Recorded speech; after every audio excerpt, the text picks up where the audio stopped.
Lesson 16, Basic Probability Part 2. Goals for this lesson. I understand the idea of probability, and 2, I can calculate probability. Alright, let's start with something a little bit different. So normally we're used to seeing dice and coins, but we're going to take a look at just things that are a little tiny bit different. So instead of our definition of part or times rolled, we're going to have a little bit different of a definition. So what we're going to have is we're going to have amount of pieces over total pieces. Does this look familiar to you?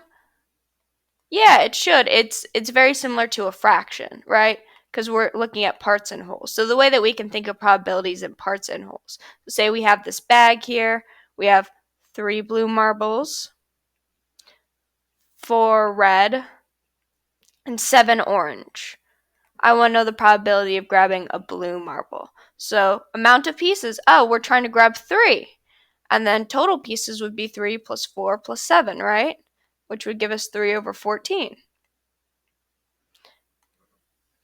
Isn't that really similar to how we did our fractions?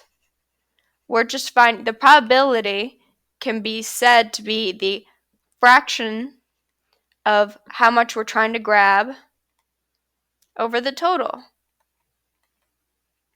Okay, now let's look at something else.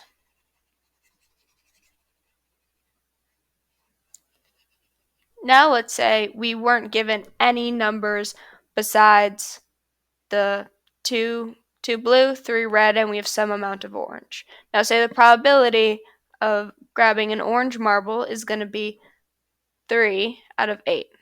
Okay, so our partial total right now is 2 plus 3, which is 5. Oh, so we have a 3 on top. Let's see what happens if we add 3 to 5 to see if maybe that 3 is the amount of orange ones.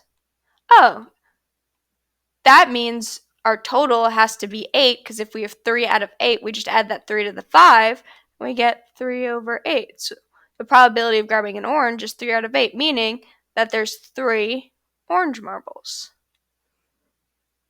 Okay,